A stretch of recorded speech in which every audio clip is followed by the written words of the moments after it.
उसको सिर्फ refer centre बना कर रख दिया है। इन सरकारों को यहाँ के विधायक की नज़र वहाँ तक क्यों नहीं पड़ती कि एक गरीब आदमी, मैं तो कहता हूँ 65% ऐसी पॉपुलेशन है हमारी इस विधानसभा में जो बेचारे सब प्राइवेट अस्पताल का खर्चा नहीं बर्दाश्त कर सकते, तो वो 5 साल आदमी बेस अस्पताल जाता है, चक्कर लगाता है, वहाँ से रेफर करते हैं सुशीला तिवारी अस्पताल जाओ, सुशीला तिवारी अस्पताल जाता है, तो वहाँ की बदतमीजियाँ, वो तो ऐसा बना है कि आदमी जो बचकर आ जाए बहुत नसीब वाला होगा।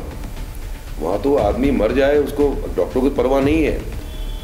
अस्पताल की हालत जाके देखो, जो बिल्डिंग बनी हुई है, जब तक वो एक ट्रस्ट के पास था बहुत अच्छा अस्पताल था, सारी फैसिलिटीज़ वहाँ थी, लेकिन उसके बाद इन सरकारों ने ऐसा वहाँ से अपनी नज़र को हटा लिया कि 65% जनता जिनका वहाँ इलाज नहीं होता, और अगर वहाँ पर आप देखो न्यूरो वहाँ पर नहीं है, कार्डियो वहाँ पर नहीं है, टेस्ट जितने होते हैं गरीब आदमी को बाहर से होते हैं। लेकिन शिव भाई, जिस प्रकार से भारतीय जनता पार्टी का एक एजेंडा लगा रही है कि हमने विकास किया पिछले 5 सालों के अंदर, स्वास्थ्य, शिक्षा, सड़कें सब दी, तो कहीं ना कहीं धरातल पर इनका कार्य दिखाई नहीं देता।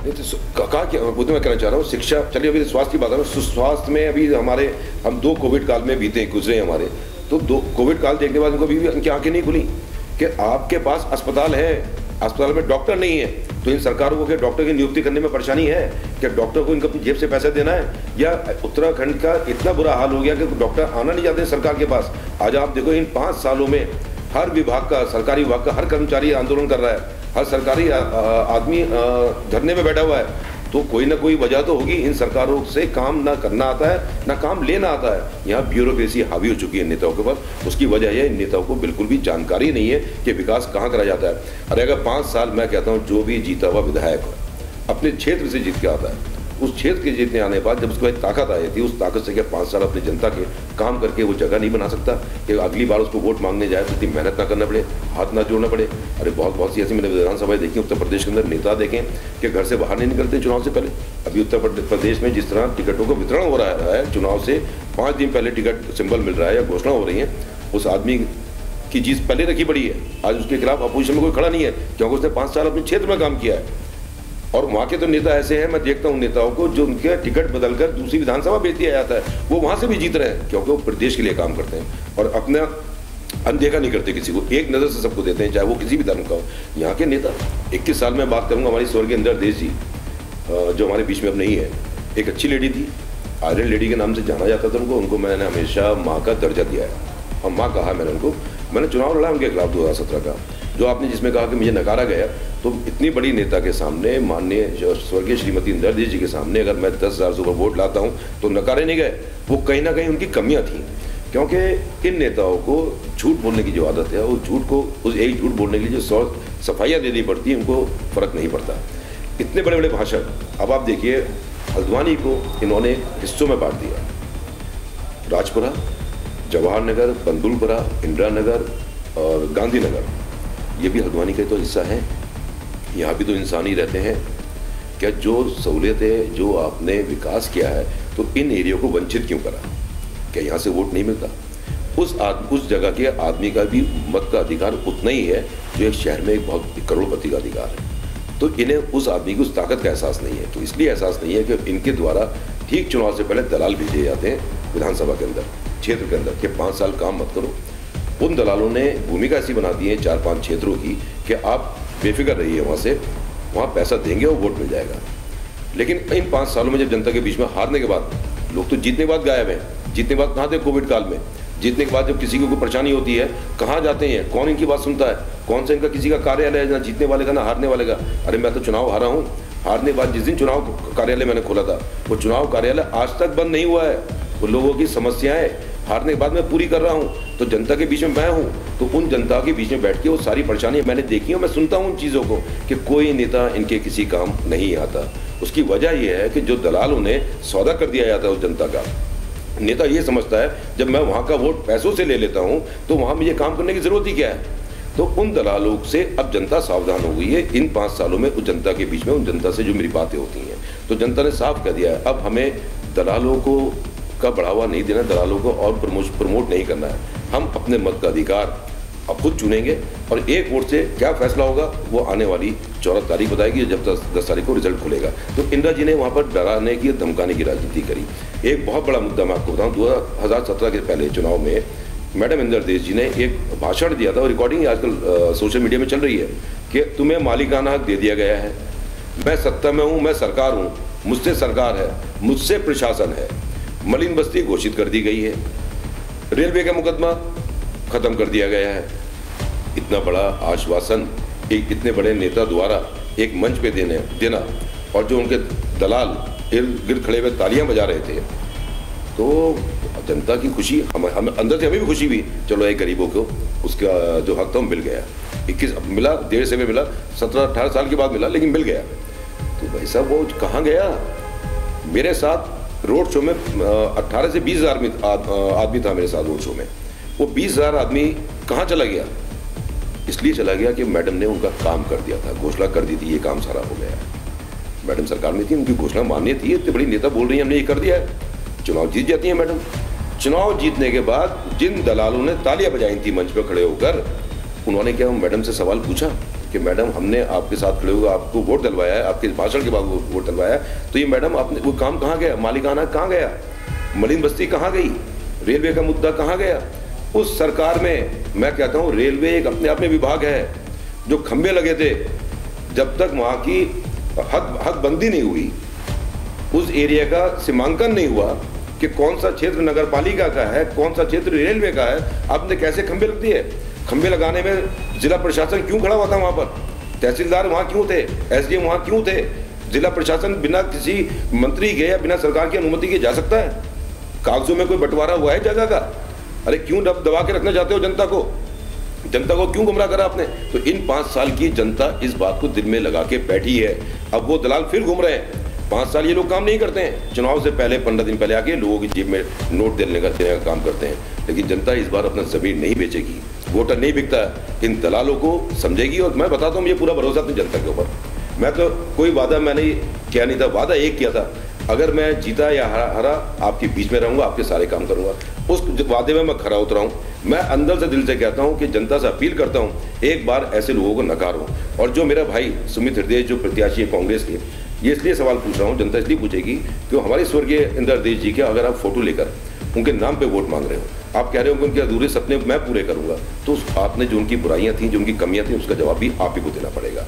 तो जनता इस बार पूरी तरीके से नकारेगी हल्द्वानी की, मुझे जनता का पूरा भरोसा है। शुभ है, 2022 के चुनाव की बात करते हैं और आप पिछले 5 साल से जनता के पीछे एक अपनी शुएब अहमद की अपनी पहचान है। लोग शुएब अहमद को समाजवादी पार्टी के अलावा भी अलग पहचान है। तो कि जिस प्रकार से आपका लोकप्रिय अब और बढ़ रहा है और जितने भी मुस्लिम समुदाय के अलावा आप हिंदू समुदाय की बात करते हो, आप एक वहाँ पर भी लोकप्रिय हैं। तो 2022 को लेकर जो है आपकी जो है जीत को लेकर कितना आश्वस्त हैं? देखिए, जीत के लिए फैसला तो ऊपर वाला करता है, हार और जीत का। और वो ऊपर वाले ने ये भी कहा है कि कोशिश जो हम कर रहे हैं, अगर हमें पहले ही पता चल जाए हम जीत रहे हैं तो घर से बाहर निकलने की ज़रूरत क्या है, और हमें पता चल जाएगा हार रहे हैं तो उसके बाद लड़ने की ज़रूरत क्या है। हल्द्वानी के समीकरण की अगर बात करूँ, हल्द्वानी में पिछली बार 2017 के चुनाव में आपने देखा होगा कि 3 ही लोग लड़े थे सही से, जो समाजवादी पार्टी, कांग्रेस और भाजपा। मैं तीसरे नंबर पर था। जो वोटों का जिस तरीके से वोट प्रतिशत पड़ा था, उन वोट प्रतिशत के आधार पर अगर मैं बात करूं कि बंदुलपुरा क्षेत्र से 34,000 प्लस वोट की पोलिंग हुई। टोटल करीब 94,000 की पोलिंग हुई थी, जिसमें 34,000 करीब वोट वहाँ का था, 1/3 वोट मालूम हुआ। और मेरे भाई, मैं आपसे और कहना चाहता हूँ, वो जो डर और दबाव जो था उस टाइम पर, जब वो मैडम इंदर हरदेश जीती तो जाके 5,500 या 6,000 वोट से जीती थी।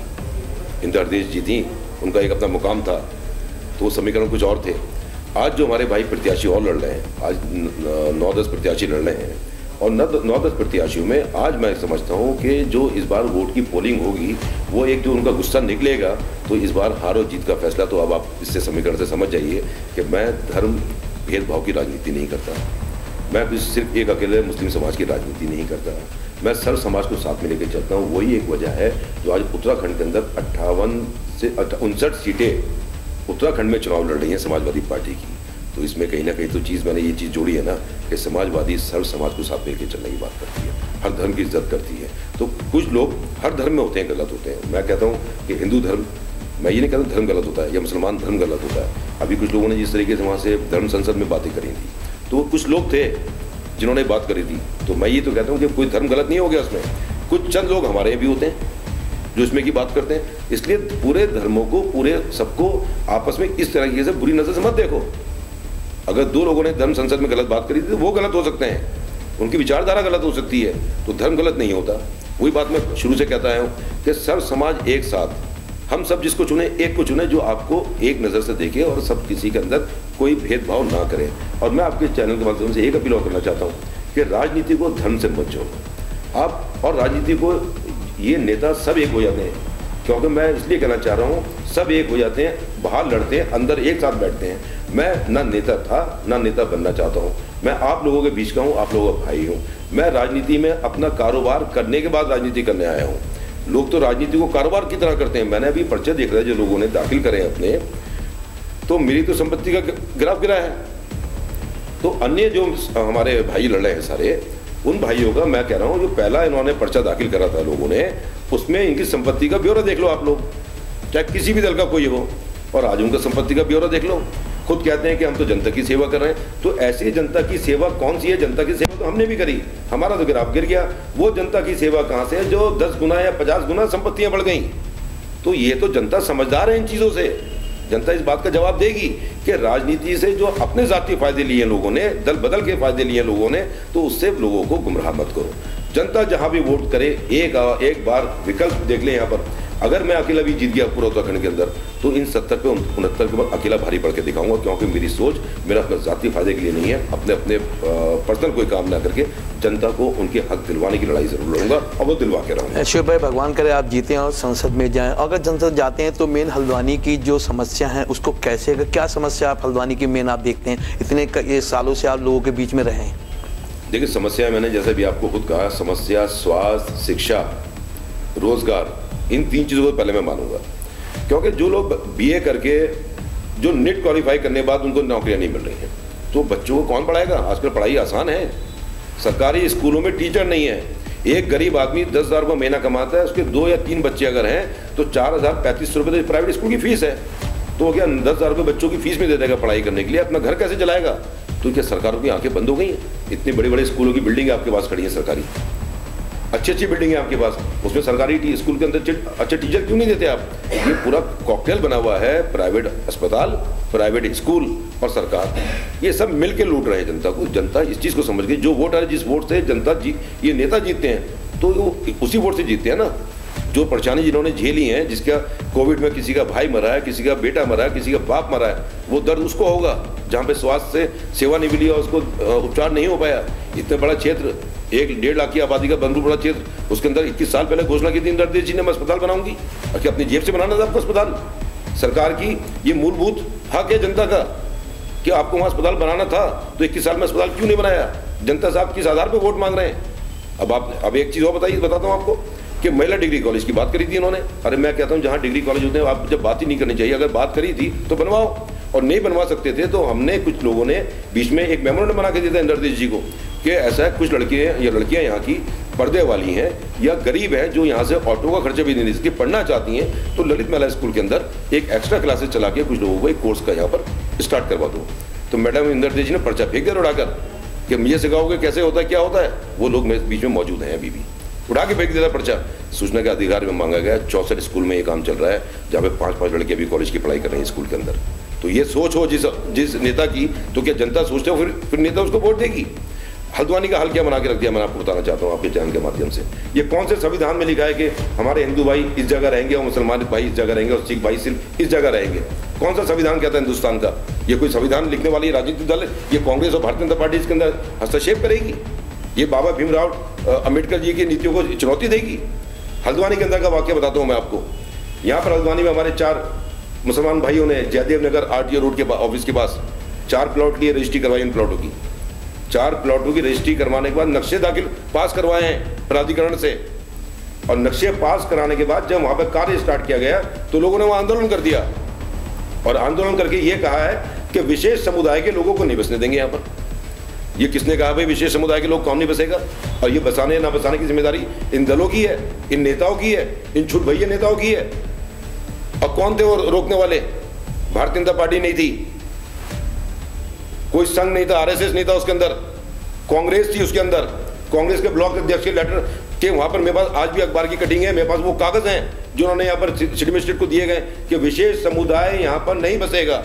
और उसके अंदर तो उन्होंने ये आरोप लगा दिया कि यहाँ पर धर्मस्थल का निर्माण करा जा रहा है। अरे जहाँ पर कोई आबादी क्षेत्र नहीं है तो क्या वहां धर्मस्थल क्यों बनाएंगे भाई? नक्शा देखो क्या बना रहे हैं, कॉम्प्लेक्स बन रहा है, उस कॉम्प्लेक्स में नक्शा पास है, उस कॉम्प्लेक्स में हमारे ही भाई, हर समाज के भाई उसमें दुकान खरीदेंगे, रोजगार करेंगे, उस जगह का डेवलपमेंट हो रहा है। वो सिर्फ इसलिए लगा दिया कि मुस्लिम समाज बना रहा है। तो ये समाज सोच बदलनी पड़ेगी नेताओं को। तो इस सोच से ये कांग्रेस राजनीति करेगी और इसको मुसलमानों को वोट चाहिए, कांग्रेस को मुस्लिम का वोट चाहिए। और इसमें हिंदू, हम कहते हैं भारतीय जनता पार्टी हिंदू की बात करती है खाली, तो कांग्रेस कौन सी बात करती है? ये दोनों एक हैं। हमें जो बात करते हैं सब एकता की बात करते हैं, हिंदू मुसलमान एक की बात करते हैं। तो इन्होंने वहां पर जब जिस वो समुदाय के लोगों को काम नहीं होने दिया, काम रुकवाया, तो ये किस संविधान की वजह से काम रोका गया था? सारे कागज मेरे पास हैं।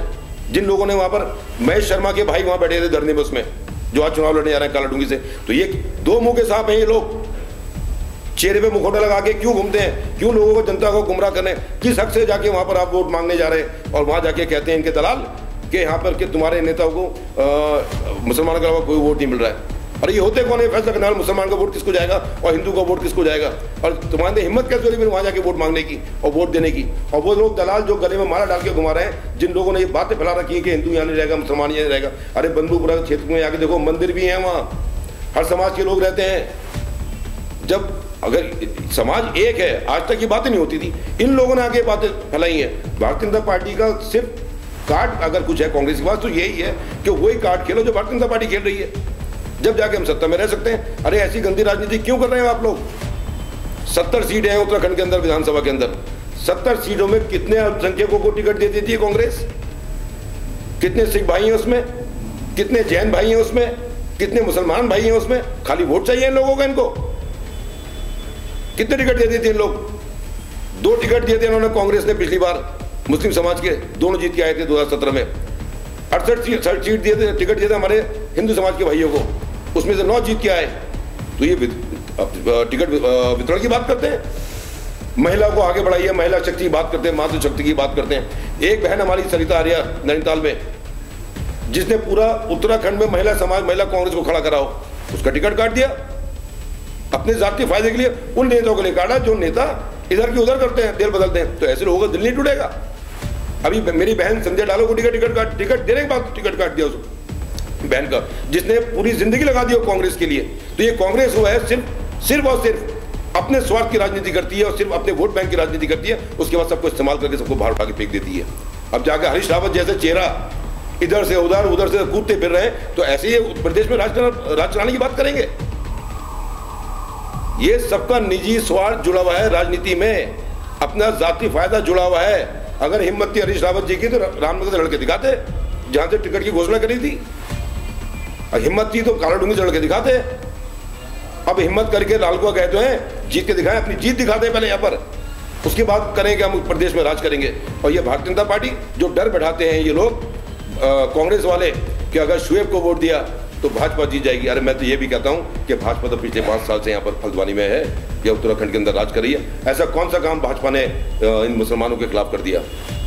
अरे हमने नहीं होने दिया।